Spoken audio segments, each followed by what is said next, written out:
இயேசுவில் எனது அன்பிற்குரியவர்களே, உங்களுக்கு என்னுடைய இதயம் கனிந்த வாழ்த்துக்கள். வணக்கம். மத்தேயு நற்செய்தி 10ஆம் அதிகாரம் 26 33. இயேசு சொல்லுகிறார், அஞ்சாதிருங்கள், மக்கள் முன்னிலையில் என்னை ஏற்றுக்கொள்பவரை விண்ணுலகில் இருக்கும் என் தந்தையின் முன்னிலையில் நானும் ஏற்றுக்கொள்வேன். மக்கள் முன்னிலையில் என்னை மறுதலிப்பவர் எவரையும் விண்ணுலகில் இருக்கிற என் தந்தையின் முன்னிலையில் நானும் மறுதலிப்பேன். ஆண்டவர் இயேசுவினுடைய மிக தெளிவான போதனை, முதலில் கடவுளுடைய அரசை தேடுங்கள். முதலில் கடவுளுடைய அரசை தேடுங்கள். அதனால மண்ணுலகில் செல்வம் சேர்க்கறது, மண்ணுலகில் பெரியவர் ஆகிறது, இவைகளையே உங்களுடைய முதன்மையான நோக்கமாக வைக்க வேண்டாம். எப்படி வாழ்வது என்பதை குறித்து நீங்கள் கவலை கொண்டிருக்க வேண்டாம். கடவுளுடைய அரசை தேடினால் இவைகள் எல்லாம் உங்களுக்கு சேர்த்து கொடுக்கப்படும்.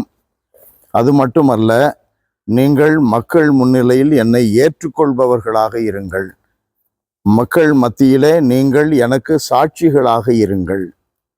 அதைத்தான் ஆண்டவர் திரும்ப திரும்ப இன்றைய நற்செய்தி பகுதியிலே சொல்லி கொண்டிருக்கிறார். நம்மை படைத்தவரை குறித்து நாம் சாட்சி பகர வேண்டும். படைத்த கடவுள் என்னை பாதுகாக்கிறார் என்பதை என்னுடைய அனுபவங்களோடு மற்றவர்களிடம் பகிர வேண்டும். படைத்தவர் என்னை பாதுகாத்து, என்னை காத்து வழி நடத்தி, எனக்கு தேவையானதையெல்லாம் கொடுத்து என்னை நிரப்புகிறார் என்பதை சுவைத்து அனுபவித்து மற்றவர்களை அந்த கடவுளுடைய சாட்சிகளாக உருவாக்குவதில் நாம் முதன்மை இடத்தில் இருக்க வேண்டும். நமக்கு மிக முக்கியமானது நம்முடைய ஊற்றை நினைவு கூறுவது, வாழ்வின் ஊற்றை நினைவு கூறுவது. கடவுள்தான் நம்முடைய வாழ்வின் ஊற்று. அதிலிருந்து பிறந்து வருபவர்கள் தான் நாம். அந்த ஊற்றிலிருந்து வருகின்ற நீரோடைகளாகத்தான் நாம் இருக்கிறோம். ஊற்றோடு நமக்கு தொடர்பு இல்லை என்றால் நம்மிடம் வாழ்வே இல்லை. நீரோடையில் நீர் இருக்காது. ஆகையினால் முதலில் அந்த ஊற்றை குறித்து மற்றவர்கள் அறிந்து கொள்ள நாம் தான் ஆசிரியர்கள், நாம் தான் சீடர்கள், சீடத்திகள், நாம் தான் அறிவிப்பாளர்கள். எல்லாம் வல்லவரே எங்கள் இறைவா, உலகெங்கும் சென்று நற்செய்தியை போதியுங்கள்.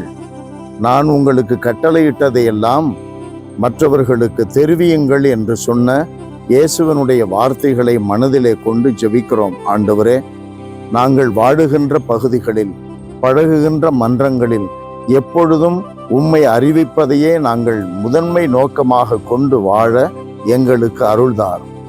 வாழ்க்கையில் உம்மை மகிமைப்படுத்துவதையே எங்களுக்கு முக்கியம் என்று கருதி நாங்கள் வாழ்ந்து காட்ட எங்களுக்கு துணை புரியும். இயேசுவின் பெயரால் மன்றாடுகிறோம் தந்தையே. ஆமென், ஆமென்.